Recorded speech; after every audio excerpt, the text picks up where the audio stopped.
Good morning. I'm delighted to be here. Thanks for coming.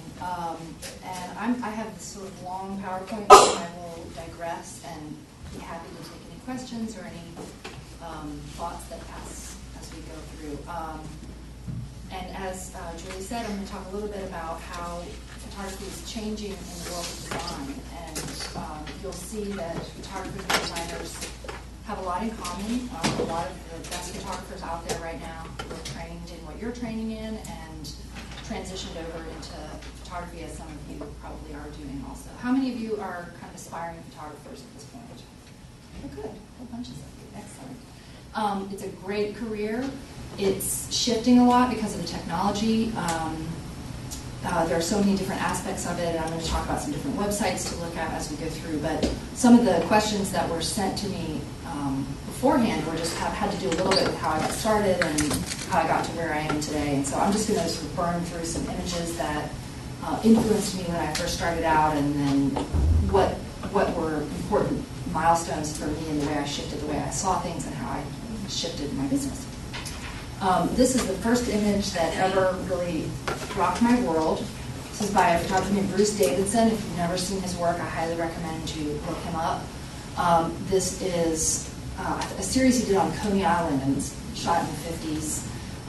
It was a part of an exhibit at the Museum of Modern Art that I saw when I was about 16 years old, and was just blown away by its beauty and its simplicity, and the idea that photography could be storytelling and have depth and nuance and didn't need words to tell you what it was trying to tell you. Everything about it just was amazing to me. I loved the composition. Just, you know, as a visual person and as a designer, I'm sure you can sort of begin to see how those nonverbal communication cues start to speak to you on some level. Well, anyway, so this was sort of my opus moment, whatever, my important moment. My first camera, film camera that was, I can't remember what EM stood for, but it was basically a student camera because it wasn't fully automatic. It was like partial idiot box kind of camera. You know, you could adjust one part of it or something. But it was a great starting camera. I had a 50mm lens, which is a great simple lens to start with. And wasn't sure how I wanted to do photography. I certainly wasn't thinking about it as a career. I just wanted to be, you know, an artiste, you know, wear a little beret and sit in cafes in Paris and be very glamorous. And so it seemed like, particularly women photographers when I was a student, were very glamorous and sort of mysterious. And I also liked the idea of being a filmmaker. That was something I was interested in. And so just storytelling in general was very interesting. So one of the things I experienced and recommend a lot is this concept of guiglo, which I learned from a writer, which is good writing in, good writing out. Same concept for photography. That as you guys are learning, that you be seeking out just the masters, because to really be able to expound on what's already been done and to reinterpret it in your own way, you really have to know what's already been done and be aware of it.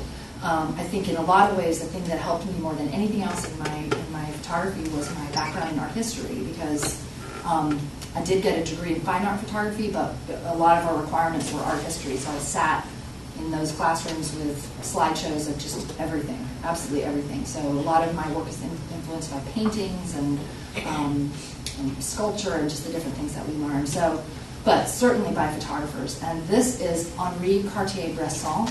If you've never seen his work, I highly recommend it. It's Cartier, like the watch, dash Bresson, B-R-E-S-S-O-N. Absolute master of what he termed as the decisive moment. He's the one who sort of started this concept of being able to capture life in just a split second. And again, his composition is perfect. He was a French photographer who, I guess it was the 40s and 50s that he was shooting. This is Bernice Abbott, photographed in New York. Brassai, B-R-A-S-S-A-I, another wonderful photographer. And you can actually Google like masters of photography, and there are, you know, people who pull together these libraries, and you can just scroll through their stuff. This image is by a New York Times photographer who's young, and his name's Tyler Hicks. But you can see that he has seen some Cartier-Bresson in his years, because that's so similar to the other image of the man hopping across the water. This is Robert Frank, another documentary photographer in the 50s, did a book called The Americans. Edward Weston, W-E-S-T-O-N, not Weston like the hotels, but Weston. This is a wonderful photographer named Sally Mann, who was quite controversial because she photographed her own children in a way that was very honest and very raw, and a lot of the pictures are nude, and a lot of them are just running around naked, being sort of savage. It's kind of like, did you ever read Lord of the Flies? It's a lot like Lord of the Flies in pictures. You know, the kids are just kind of off the chain. And she became very famous because of these images, and you know, conservative people were very offended by it because it sexualized children. Like, it was really intense and quite controversial, but beautiful stuff. And as I was saying to the earlier class, her kids are now in their 20s, and she takes pictures of landscapes now, and nobody cares. So she had her big moment where she photographed these kids. But I feel like it informs a lot of the way I want to photograph children. You know, slightly, it just isn't super sunny, happy, perfect. Anybody recognize this style or this image? Anybody know the photographer? Hazard a guess, anybody? Diane Arbus? You heard of her? Oh, she's awesome. You guys got to check her out. A-R-B-U-S, Diane Arbus. Actually, I think it was pronounced Deanne. Very interesting woman. She was married to a photographer herself, and but was not the star of the show because it was back in the day when the men were sort of running everything in the 50s. And she just would take her Hasselblad camera and go on the subway in New York and just go out to what she called the fringes of the world, or the margins of the world. And she was fascinated by drag queens, deformities, circus people, like just the edges of polite society. And her stuff was unbelievable. It was very dark. She was very depressed, and she ended up committing suicide. But her work it's a really important part of the way photography and images are taken today, so she's worth checking out. What era was she in? The 50s? The 50s. Mm-hmm. Her daughter is named Amy Arbus, and she's actually a working photographer today. She teaches. The bummer of a legacy like that is you want to go take a class with her, but she just, she's a very sane person and normal and stuff, and therefore she is not. It's always the crisis of a genius photographer. A lot of times they're really tortured people. So. Amy's also really good, but she's not her mom. This is another another Sally Mann image. Creepy, wonderful, and bizarre. Anybody recognize this image? Mm-hmm. Did anybody know the photographer by chance? Dorothea Lange. Dorothea Lange, exactly. There's actually a biography of her that has just come out that talks a lot about she was just a really interesting person. But this was taken during the Depression. This is called Migrant Mother. There's lots and lots written about it because was it set up? Sometimes people forget that there's actually a third child in there, a little baby. But just intense emotion and composition, and just really important images as part of the canon of American world photography, really. And this is the first picture that I kind of paid attention to. I was about 17 or 18 when I shot this, and I entered it into a contest, and I got into this, college annual or something. And it was the first time as when you've ever gotten feedback from people or from family or people other than your family that say, hey, you're a really good designer, you have a really good eye. You remember it because we all need that sense of somebody else besides us thinking we're pretty good at what we do. I think that's human. Although I did have a teacher once that said, if you believe them when they tell you you're good, you'll believe them when they tell you you're bad. And I think that's an important thing for artists to remember too, that not everybody's going to love what you do. But I think that first sort of rush of somebody saying, hey, this is good, is helpful. But I sort of show you these because you can see that I was eating a lot of those classic wide-angle lens, black and white film photographers, and trying to play with composition. This is me riding in a car with my Italian boyfriend. I will not discuss that, but he was very cute.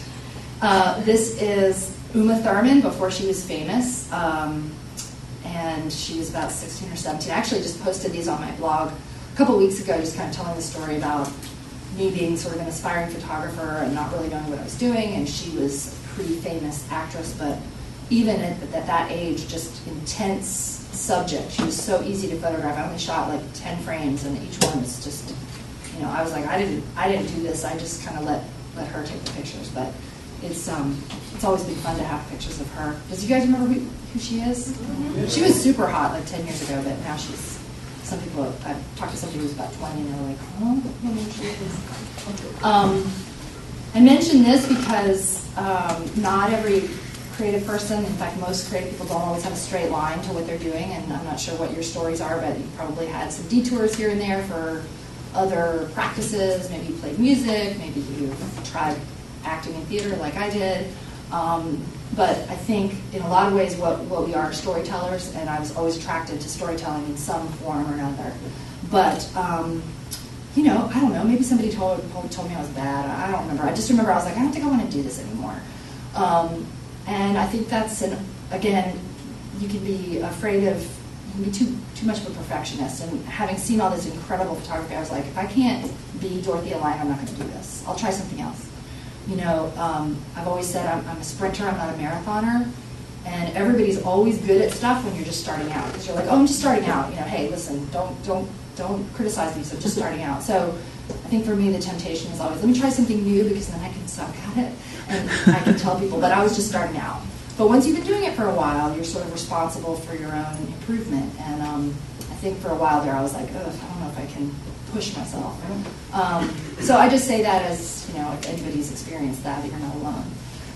But I basically sold everything. I went to Spain because it was the only place that was hiring English teachers. So I went to Spain. And my first paying job, again, I was sort of resisting doing photography. I didn't really want to do it, but this man was a painter, and he hired me to photograph him for a book about himself. I guess it was like, him at work. And he had me reshoot it because he was like, you can do better than this. And again, I think I'm always scared to be that person in someone else's life, but I'm really glad I have those people in my life, because it's actually a compliment if somebody says, you can do better. Because you're really, they see in you something that you may not see in yourself. So he had me reshoot it, and I was so pleased with the results. And again, I started thinking, I can come up with a vision for myself and trust that might be what somebody else would want, rather than just shoot it the way I think he's going to want it. So I very tentatively started shooting again. Again, my good old Nikon EM with a 50mm lens. I was shooting a lot of vertical, but I was working with actors and sort of, again, I didn't have a beret, but I did sit at a lot of cafes and smoke a lot of Galois cigarettes and, talk about life and stuff. So I met a lot of artists and got to photograph them. I just thought she had such a cool face. And this was, again, both of these were against the wall in my apartment bedroom with natural light, just sort of, I've never have been a studio photographer. I'm not very good at it, mostly just using natural light. This guy, do you guys know who Javier Bardem is? Did you see No Country for Old Men, the guy with the bowl haircut? Oh, yeah. Right? This guy is his cousin. His name is Miguel Bardem. And he's a filmmaker. I Googled him not too long ago, and I'm like, whatever happened to him? So I'm not sure what his deal is today. But he did some little crime movie at the time when I was living in Madrid, and he was a friend of a friend or something. So I did this little portrait of him. He's holding a teeny tiny little pistol, which I always just thought was kind of fun. So one of the things that I have always done, and I still do this today, is I will just do an as if. Like, okay, I don't work for Rolling Stone, I don't shoot for Vanity Fair, but what would I shoot if I did? What might they assign to me if I shot for them? And it's a way for me to challenge myself. What would I really want to shoot? And also, it forces me to get outside and kind of do stuff that's pushing myself a little bit. So I was shooting this not just as a regular portrait, but like, let me try to do a sort of Annie Leibovitz-y portrait. I mean, obviously not like that, but just sort of trying something new that has trying to do something interesting. This is another actress, Spanish actress, and I got to do some headshots of her. I used to think, and it's not really turned out except for Uma, but I really enjoyed photographing up-and-coming people because it was sort of like, like in 401k, like if they become famous in 15 years, I can be like, dude, I have pictures of them. And Lynn was the only one that ever happened to. I did become, this Anthony Bourdain, the guy who eats worms and stuff, he's got a TV show. I was friends with a friend of his, and I have some portraits that I took of him. But again, hard to get access to people like that. So if you've got really talented friends, be like, I would be delighted to do your photos for you, because take me with you. On that front, by the way, I went to NYU, so I had sort of a lot of friends that did go on to do really cool things. And there's this horrible horror movie called Cabin Fever. Anybody ever heard of it? Mm-hmm. Eli Roth, who was the director of that film, was a really good friend of mine, and I've shot the stills, because it was shot here in North Carolina, and I remember he called me up, and he's like, yeah, we have no budget, and so I was like, oh, bless his little heart, this thing's going straight to video, God. Yeah, $45 million later, and now he's starring with Brad Pitt in freaking Inglourious Basterds, and anyway, so I'm like, I'm cashing in on this 401k, because I'm like, if he gets married and he doesn't call me, I'm just going anything. But, it is sort of fun to be able to collaborate with people like that, because in that case, I really did think like, oh, bless this poor little movie's heart, but he had the last laugh. But I did see a picture of him in Star Magazine, like chilling out with Angelina and Brad. I was like, oh, please, God, kidding me. How come you didn't take me with you? So I moved back to the States, and I took a job at Pace Communications, which is how I ended up in Greensboro. I really thought, and I can say this now because I've lived here for so long, because I was sort of like, oh, I'm not going to stay in Greensboro. I'll be moving on to New York. But that didn't happen because I loved being here, and I've been here for 13 years now. But I took this job as sort of a stepping stone to, I didn't know what I wanted to do. I was doing photography, doing writing. I just needed a job. So I got a job as an editor, but it was a very important step for me because it did teach me about narrative and about editing and telling a story in a very succinct way. I also worked with other editors at other publications, which ended up being helpful to me later because I could send them my stuff and say, do you know anybody in the art department that you can send my work to, etc. But working with the designers and working with the design department was a really important step for me. But nobody was paying me to do photography, so I had to do my little self-assignment thing. I highly recommend checking out if you're interested in photography and media in general, filmmaking, digital media, web. There's this great place up in Maine, in Portland, Maine, in the middle of nowhere, called the Workshops, Maine Media Workshops. These used to call them Maine Photographic Workshops, but that's now kind of too limiting. But I signed up to take a course in Havana, which sounded really glamorous to me, because I was like, I need to update my book, and I just don't have anything fresh, and I don't shoot color. I need to shoot color. I need to go towards my weaknesses. So this dude was giving a class. You'll recognize his work. You guys remember this image? Probably one of the more famous images in the last 20 years, maybe longer than that. So, wow, really excited to take a class with this guy. About a week before we were going to go, we got a call from the workshop saying, yeah, he's not going to be able to go to Cuba. So do you guys want your money back? What do you want to do? And we found out later it was because he was being sent on assignment to Afghanistan because he found her. And that was another big story. You probably saw it. They did pieces on it, National Geographic and stuff. But he went back and found this Afghan woman. But anyway, so some of us decided to go to Cuba anyway, even though we weren't going to get to have this teacher. And I just couldn't pass it up. I mean, how many times are you going to get a passport? Actually, we still had to fly to Mexico and then come in. It was basically illegal. We weren't supposed to be there. But it was neat. It was neat. I really wanted to see it before it turned into what they are fearing will be Six Flags Over Cuba. And it still may happen, but it's still holding steady as a really bizarre, interesting place. This is a silly image, but it's the lens that kind of rocked my world. I started shooting wide. I decided to start looking at things in a different way, and the 50 millimeter approximates what our eyes see. And so to start seeing things like a little bit more fisheye and strange and interesting was very important for me visually. And this was one of the images that I took while I was there. I created a mailer out of this. You guys probably know about modernpostcard.com. I just did a mailer and sent it out after I came home, and just sort of, the only work I had was like my Cuba work, like it's all I had besides the stuff I shot in college. But I started shooting, and this was part of that process. One of the things I really learned, and this is true again for designers and photographers, is that the work's going to get better the more access you have to whatever it is that you're trying to shoot, or write about, or design, or whatever. And so I spoke Spanish, so I had sort of special access to this group. And one of the things I love about shooting weddings now is that one thing I do have is like the backstage pass to, really front row stuff. And so I did, these are just some of the stuff I shot in Cuba. This was an example of just being a little bit bold but smiling anyway.